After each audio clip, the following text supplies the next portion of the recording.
Welcome back to another episode of the Curtis Zone. I, of course, your ever so amazing host, Dylan J. Curtis, do nothing but welcome you and thank you for hitting that like and subscribe button for more content, more of me, and of course more of my bouncing pecs.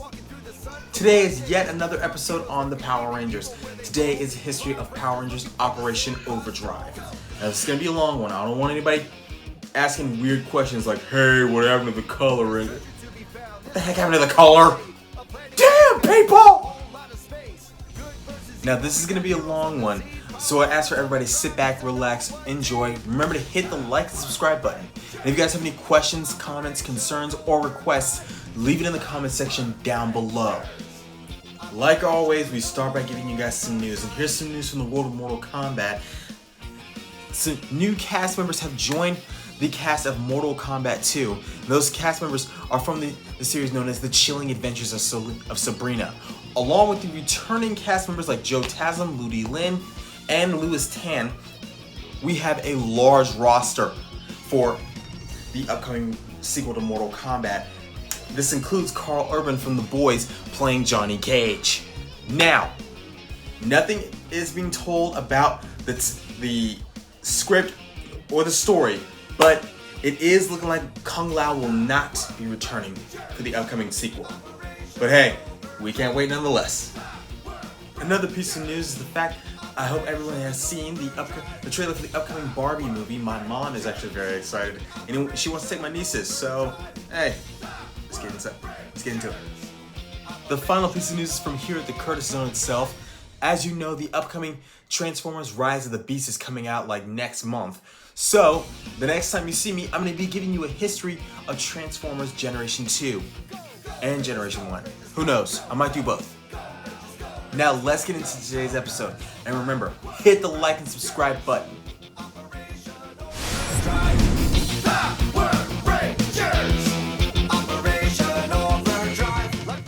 Power Rangers Operation Overdrive wouldn't grace the airwaves of television until February of 2007, but it was final episode in November of later that same year. It was part of the JetX lineup as well as the ABC Kids Saturday morning lineup of that year. Now, like Power Rangers Mystic Force that came before Operation Overdrive, Disney was trying to sell the rights to Power Rangers to Lionsgate so they could get rid of it. But unlike Mystic Force, this one had a Power Rangers crossover episode, which we will talk about in a minute. But for right now, let's get into the origin and let's talk some more, okay? On a far-off distant world, two brothers, Moltor and Flurious, were after the crown known as the Corona Aurora. However, the crown cursed them with unimaginable power and mutated them and imprisoned them on far-off distant planets in their own elements. So, the warrior that protected the Corona Aurora, known as the Sentinel Knight, sent the jewels of the Corona into a far-off distant land that was uninhabited. That land was Earth. That planet, of course, was Earth. Centuries later, billionaire explorer and inventor Andrew Hartford finds the Corona Aurora.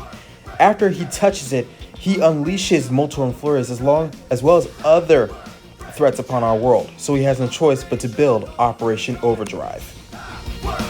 1 year later, he assembles Rose, Will, Dax, and Ronnie, and he genetically enhances them and turns them into the Power Rangers Operation Overdrive.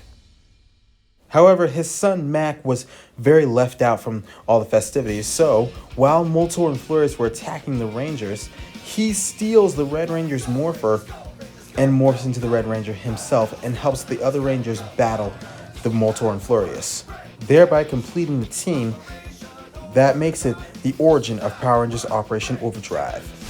Operation Overdrive, like 5 fingers reaching for the sky in 5 ways.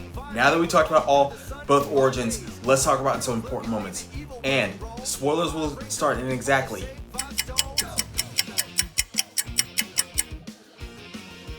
The first important moment you need to know about is when we meet Camdor.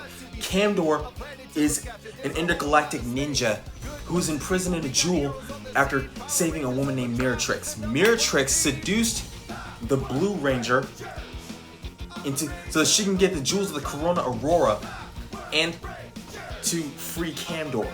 But it wasn't until the Black Ranger seduced Miratrix back that and freed Candor by accident, mind you, by accident, that we learned her true colors. It was a pretty impressive couple episodes, guys. I recommend you watch it. The next important one we're going to talk about is when we meet the Fear Cats, and of course when we meet Tyzon.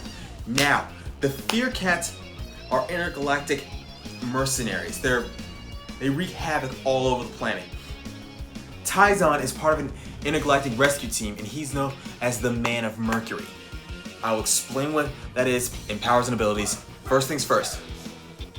Now, this led to a couple of episodes known as the Man of Mercury, when not only were we introduced to the Fear Cats, but we're also introduced to the 6th Ranger, the Mercury Ranger.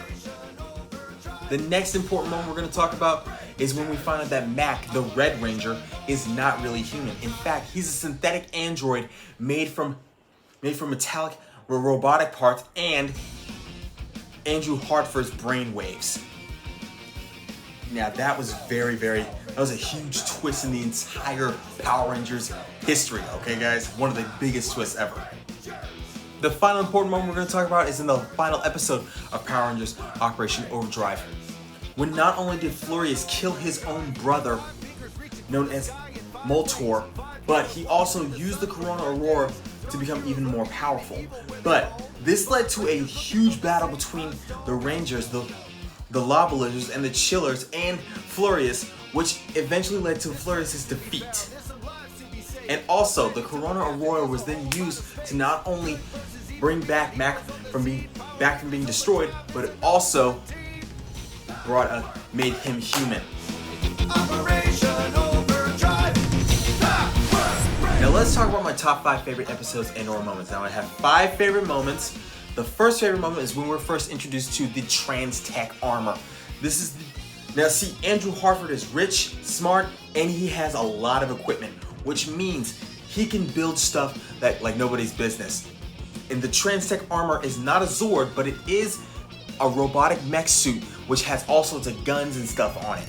It was pretty cool to see. My 4th favorite moment is in the episode known as Face to Face, the 2-part episode Face to Face. In this episode, we are first introduced to the Sonic Streaker, which is a jet, which is a Zord. That's a Zord, and it's a jet that can combine with all the other Zords. In this episode, it combined with all the other Zords to build 2 different Zords, the Ultra Zord and the Do-Drive Megazord. The 2-Drive Megazord, I'm sorry. My 3rd favorite moment is when we're introduced to Candor in the episode known as Burning Both Sides. It was fun to see because Candor is an intergalactic ninja. Everyone knows that I love martial arts movies, and that guy was just awesome. My number 1 favorite episode is the 2-part episode known as Once a Ranger. This is the largest Power Rangers team up that we've had. Well, not the largest, but it did mark the anniversary of Power Rangers, which is why it was a very important Power Rangers team up. In this episode, we got returns of Adam, the Black Mighty Morphin Ranger. Then we got the Red SPD Ranger, the Blue Ninja Storm Ranger, the Green Mystic Force Ranger, and the Yellow Dino Thunder Ranger.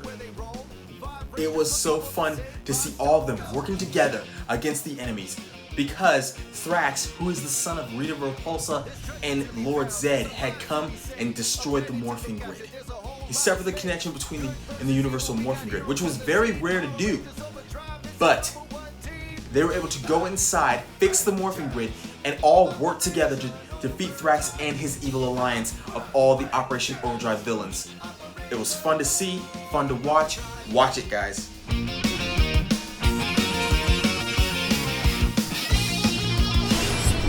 With all that said and done, let's talk powers and abilities, shall we? Now, the Operation Overdrive team, they are explorers and treasure hunters, which means they're expert historians, all sorts of stuff that come with being explorers and treasure hunters. Individual abilities give them a leg up in combat. There's Mac, the Red Ranger, an android with super strength, who also wields the Drive Lance. Expert Thief Will, who has genetically enhanced sight and hearing and wields the Drive Slammer, which is a giant sledgehammer. Stunt actor Dax, the Blue Ranger, who has genetically enhanced agility and wields the Drive Vortex, which is a fan attached to a glove.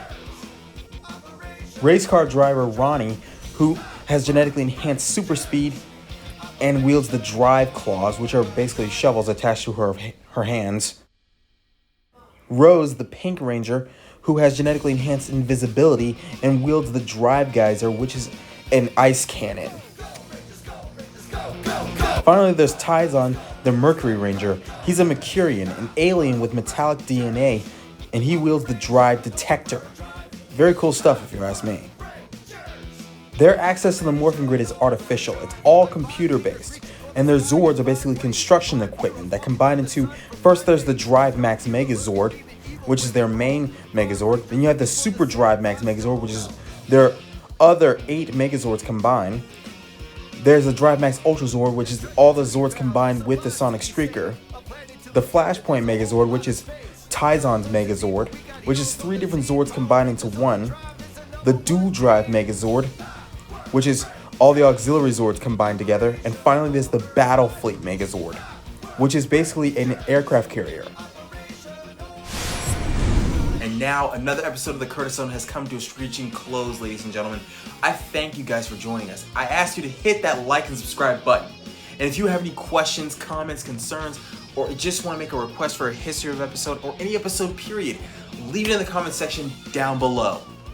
As always, remember, I will see you soon.